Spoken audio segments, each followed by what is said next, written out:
La NSA américaine déploie secrètement un modèle d'IA explicitement banni par le Pentagone, tandis que 44% des nouvelles musiques téléchargées sur Deezer sont totalement fausses. L'Internet se fracture officiellement et Sam Altman veut scanner vos globes oculaires pour réparer les dégâts. Bienvenue dans AI Unraveled. Je suis Étienne Noumen, ingénieur logiciel diplômé de l'Université Laval, basé à Calgary en Alberta. Aujourd'hui, nous réalisons l'autopsie forensique de la crise de vérification qui frappe le secteur technologique ce lundi 20 avril 2026. Nous assistons à une restructuration complète de la confiance numérique. Anthropic vient de lancer Cloud Design, une attaque directe contre Figma qui transforme des captures d'écran en code finalisé en quelques secondes. Pendant ce temps, OpenAI perd 3 de ses hauts dirigeants en une seule journée, pivotant impitoyablement pour mener la guerre des agents autonomes. Mais le coût humain de cette transition est terrifiant. Le PDG de Verizon prédit désormais un taux de chômage de 30%. Les développeurs souffrent d'un nouveau phénomène appelé psychose de l'IA. Ils travaillent 18 heures par jour pour orchestrer des nuées d'agents qui ne produisent que du workslop, une bouillie de code et de textes sans valeur. Et pour prouver que vous êtes bien un être humain lors de votre prochain appel Zoom, d'un rendez-vous Tinder ou d'une signature DocuSign, il vous faudra désormais un scan rétinien cryptographique avec World ID. Avant de plonger dans les données, abonnez-vous à AI Unraveled sur Apple Podcast pour écouter ce briefing complètement sans publicité. L'épisode d'aujourd'hui est une présentation d'Airia et de Jamgamind. Lorsque la NSA déploie des modèles d'IA restreints et que vos employés génèrent du workslop automatisé, votre entreprise a besoin d'une intelligence technique irréprochable et d'une sécurité zéro confiance. Jamgamind livre l'analyse forensique vérifiée par l'humain sur laquelle s'appuient les dirigeants, tandis qu'Airia verrouille votre infrastructure IA pour s'assurer que vos données ne fuient jamais. Démêlons ensemble l'architecture de la confiance. Il faut vraiment se représenter la scène pour y croire en fait. Imaginez un peu une personne assise dans un café qui fixe un globe métallique parfaitement lisse. Ouais, un truc qui lui scanne littéralement le fond de la rétine. Exactement. Et tout ça pourquoi ? Juste pour obtenir un petit boost de visibilité sur une appli de rencontre. Ou même pour avoir le droit d'entrer dans une simple réunion d'entreprise, quoi. C'est ça. Nous sommes le 20 avril 2026 et il semble que la seule façon de prouver qu'on n'est pas un algorithme, c'est de livrer sa biologie la plus intime à une machine. C'est un peu le point d'aboutissement fascinant, plutôt terrifiant d'une cascade d'échecs technologiques. Complètement. Aujourd'hui, notre mission dans ce décryptage, c'est d'analyser une sacrée pile de sources. On a des rapports macroéconomiques, des alertes de cybersécurité, des lancements de produits. Bref, tout ce qu'il faut pour comprendre ce que j'appelle l'effondrement de l'architecture de la confiance. L'architecture de la confiance, j'aime bien ce terme. En tant que stratège, c'est vraiment ce qui me frappe. Ce n'est pas juste Internet qui évolue. C'est une économie entière qui traverse une crise identitaire.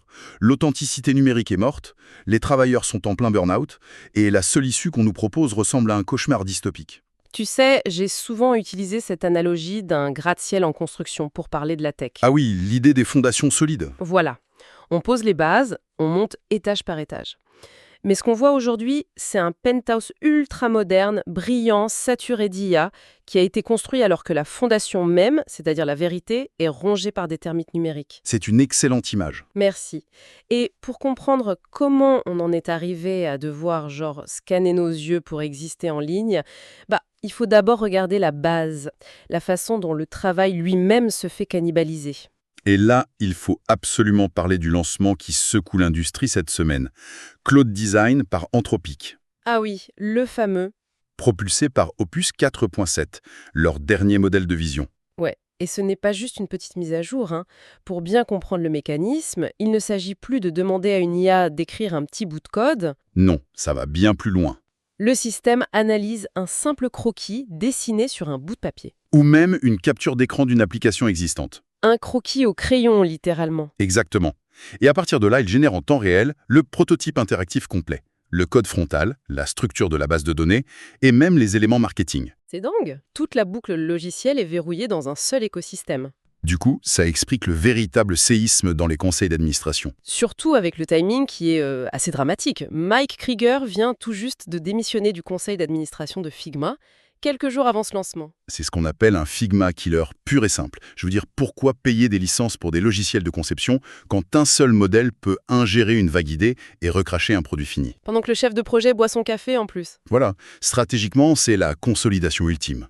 Mais cette hyper-automatisation, ça déclenche une véritable panique macroéconomique. Ouais, on a vu ça. Dan Schulman, chez Verizon, qui jette un énorme pavé dans la mare. Il prédit un taux de chômage de 20 à 30% d'ici 2 à 5 ans. Venant de Verizon, c'est surréaliste. Bah oui. Leurs actifs, c'est des antennes relais en acier, des câbles sous-marins, des fréquences. On ne peut pas générer une tour 5G avec un algorithme, tu vois. Donc si une entreprise d'infrastructure physique panique à ce point, le signal est très sérieux. C'est vrai. Mais il y a aussi un gros effet d'emballement médiatique. Si on décortique un peu les données des sources, la statistique la plus virale vient de Dario Amodei, le PDG d'Anthropic. Qu'est-ce qu'il disait déjà? Il prévoit le remplacement de 50% des emplois de bureaux de premier échelon. 50%, ouais, ça sonne vraiment comme la fin du monde. Ça sonne comme ça, oui. Mais d'un point de vue purement statistique, le marché américain compte une population active de 70 millions de personnes. Les emplois administratifs d'entrée de gamme, c'est environ 5 à 7 millions de travailleurs. D'accord, je vois où tu veux en venir. Donc, même si la prédiction d'Amodei se réalise à la centaine près, cela ne représenterait, entre guillemets, que 6 à 9% de chômage global. On est mathématiquement très loin des 30% de Schulman. C'est une correction, pas une apocalypse. Alors, attends, je t'arrête tout de suite parce que je suis pas du tout d'accord avec cette façon de lisser les chiffres. Ah bon? Bah oui, présenter 6 à 9% de chômage supplémentaire comme une simple correction mathématique, c'est ignorer la brutalité du truc. On parle de millions de personnes qui verraient leur métier disparaître, non pas sur une décennie, mais en l'espace de 24 mois. C'est abrupt, c'est certain. Ce n'est pas une transition fluide, c'est un séisme social. D'ailleurs, si cette automatisation était si magique, pourquoi est-ce qu'on observe une résistance frontale d'une grande partie de la Silicon Valley? Tu penses à Marc Benioff. Exactement. Le patron de Salesforce dit publiquement que ses clients ont mieux à faire que de s'amuser à faire du vibe coding. Et le terme vibe coding est tellement révélateur. C'est cette nouvelle mode où les gars écrivent des instructions vagues et l'IA génère des milliers de lignes de code complexes. Ce qui est super risqué. Benioff a totalement raison sur un point technique. Réinventer un système critique comme un CRM en croisant les doigts pour que l'IA ait bien capté la vibe, c'est du suicide. C'est clair. C'est pour ça que Salesforce vient de lancer Headless 360 d'ailleurs. Oui, au lieu de demander à une IA de dessiner une interface pour qu'un humain clique dessus, ça expose la base de données directement aux agents autonomes via des API. Donc l'agent IA dialogue directement de machine à machine pour mettre à jour un dossier sans aucune interface visuelle. Exactement. Et pendant ce temps, chez OpenAI, l'ambiance est loin d'être à la fête. Ah, la fameuse fuite des cerveaux. 3 cadres supérieurs qui plient bagages le même jour. Kevin Weil, Bill Peoples, qui dirigeait Sora, et Srinivas Narayana. Et en plus, l'entreprise abandonne ce qu'elle appelle maintenant des quêtes secondaires, comme Sora, pour se recentrer. Ce qui nous amène à une contradiction béante dans toutes ces sources. Laquelle? Si l'IA conçoit nos applications, écrit notre code et gère nos bases de données en arrière-plan, comment tu expliques que des milliers de PDG avouent que tout ça n'a eu aucun impact mesurable sur la productivité? Ah oui, le fameux paradoxe de la productivité des années 80 qui revient au galop. C'est le nœud du problème. La promesse, c'était de libérer du temps. Mais en réalité, l'IA modifie juste la typologie de l'effort. Ouais, elle génère ce que l'industrie appelle maintenant du work slop, de la bouillie synthétique. Peter Steinberger, de chez OpenClaw, a une super formulation pour ça. Il dit que les modèles sont spiky smart. C'est-à-dire? Ils ont des pics de fulgurance incroyables sur une micro-tâche, mais ils manquent totalement de contexte global. Sans une vision humaine stricte, l'IA produit des documents qui ont l'air très pro, mais qui sont remplis de non-sens. L'analogie qui me vient, tu vois, c'est quelqu'un qui achète un robot aspirateur défectueux. Ok, Le truc se contente de déplacer la poussière du salon vers la cuisine. T'as pas supprimé la corvée de ménage, t'as juste changé la pièce que tu dois nettoyer. c'est exactement ça. Les employés en col blanc sont ensevelis sous des brouillons générés par l'IA qu'ils doivent relire et auditer ligne par ligne. C'est une ironie mordante dans les enquêtes Sickness. 92% des cadres pensent que l'IA rend productif, mais 40% des employés affirment qu'elle ne leur fait gagner aucune minute. Le gain de la génération est entièrement bouffé par le temps de correction. Complètement. Et ça engendre une dérive managériale très inquiétante. André Karpathy a appelé ça la psychose de l'IA. La psychose de l'IA, ouais. Face au manque de résultats, la réaction n'est pas de ralentir, mais d'accélérer aveuglément. C'est le token maxing. Ah, le token maxing. Des codeurs qui s'enferment dans des sprints de 18 heures par jour, non pas pour écrire du code, mais pour orchestrer des essaims d'agents. Ils s'abonnent à des infrastructures comme le Tool Gateway de New Research et leur seule métrique de succès devient le volume. Ils évaluent leur productivité au nombre de tokens générés, en se moquant totalement de la qualité. Quand vos équipes génèrent du workslop lourd en tokens au lieu d'un véritable retour sur investissement, s'en remettre au marketing des benchmarks est un suicide financier. Dijamand fournit la criminalistique audio de qualité technique vérifiée par des humains, nécessaire pour déployer l'IA de manière efficace et sécurisée.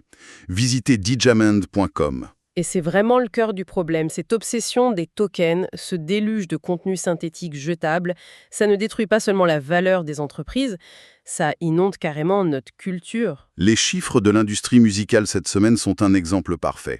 Deezer rapporte que 44% des téléchargements quotidiens sont générés par l'IA. 44%. Mais c'est énorme. Ça fait environ 75 000 morceaux par jour. 75 000 faux morceaux par jour.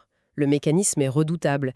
Des bots génèrent de la musique, d'autres bots l'écoutent pour générer des micro-revenus, et l'algorithme de recommandation est complètement perdu. Et il pousse ces trucs aux auditeurs humains. Deezer dit bloquer 85% de ce trafic, mais bon. Ouais, ça fuit de partout. Il suffit de regarder iTunes. Une artiste IA, Inga Rose, générée par Suno, s'est retrouvée numéro 1 en Nifty. On ne sait même plus faire la différence. Ce qui oblige les géants de la tech à revoir le design même de la confiance. Comment ça ? Comment tu signales à l'utilisateur qu'il interagit avec une machine ? Apple, par exemple, a laissé fuiter un Siri repensé pour la WWDC 2026. Ah oui, avec ce fameux effet de halation. Un halo lumineux hyper intense sur les bords de l'écran. Comme pour dire « Attention, intervention synthétique ». L'opacité, on le retrouve même au plus haut sommet de l'État. C'est un vrai paradoxe géopolitique, hein. Tu parles du rapport sur la NSA ? Ouais, la NSA utilise activement Mythos, le modèle restreint d'Anthropic, pour analyser ses propres vulnérabilités. Attends, c'est là qu'est l'hypocrisie. Le département de la Défense vient de qualifier Anthropic de risque pour la chaîne d'approvisionnement. Officiellement, c'est un risque inacceptable. Mais officieusement, le pouvoir d'analyse est trop stratégique pour que le renseignement s'en passe. C'est le dilemme classique. Et pendant ce temps, Dario Amodei prévient que la Chine et l'open source vont rattraper Mythos dans 6 à 12 mois. Exact. Et le risque d'une mauvaise intégration a été prouvé cette semaine avec la brèche massive chez Vercel. Le piratage via un agent IA-ST, c'est pas un humain qui a gaffé. C'est un outil connecté à des API Google qui a servi de cheval de Troie aux hackers. Il est temps d'arrêter de collectionner les applications bêta tape à l'œil et de commencer à déployer une véritable infrastructure. Rendez-vous sur jamgaimin.com/toolkit pour obtenir le AI Executive Toolkit. C'est clair qu'il faut se protéger. Si on récapitule, on a du faux code qui épuise les devs, de la fausse musique qui noie la culture et des agents piratés qui compromettent le cloud. Et quelle est la seule solution que l'industrie a trouvée ? L'ère de la preuve d'humanité. La fameuse solution radicale. Le protocole World ID de Sam Altman. C'est là qu'on en revient à notre personne dans le café, l'orbe métallique qui te scanne les rétines. Et c'est pas juste un projet obscur, ça s'infiltre partout. En tant que défenseur des droits numériques, le déploiement de cette architecture me donne des sueurs froides. Ça s'attaque à 3 niveaux. Les individus, les entreprises et les agents. Commençons par les individus. C'est dingue, Tinder l'utilise déjà au Japon et aux États-Unis. Oui, avec des incitations hyper cyniques. Il t'offre des boosts gratuits en échange de ta biométrie. On échange la carte de nos yeux contre des matchs. Il y a aussi la billetterie avec ConcertKit pour contrer les bots. Et le jeu vidéo avec Razer et Mythical Games pour garantir que tu joues contre un vrai humain. Et côté entreprise, ça va encore plus loin. Zoom vient d'intégrer la technologie Deepface pour contrer les deepfakes en plein conseil d'administration. Exactement. Et même pour les agents IA eux-mêmes, des plateformes comme Vercel exigent désormais des humains dans la boucle pour valider l'action de l'agent. Mais c'est une folie éthique. On est littéralement en train d'échanger nos données biologiques les plus intimes, nos rétines, juste pour prouver à des machines qu'on n'est pas des machines. Et tout ça pour résoudre une crise de confiance que la Silicon Valley a elle-même créée. C'est absurde. En voulant automatiser le travail pour soi-disant nous libérer, on s'est noyé dans un océan de workslop, ce qui nous oblige maintenant à nous encager dans un système de vérification biométrique mondiale. C'est le paradoxe ultime. Et tu sais ce qui m'a vraiment frappé dans nos sources d'aujourd'hui au milieu de toute cette dystopie technologique ? Dis-moi. C'est cette brève médicale sur le succès des essais cliniques d'un vaccin à ARNM contre le cancer du pancréas. Ah oui, c'est vrai, une nouvelle incroyable. Mais c'est vertigineux quand on y pense.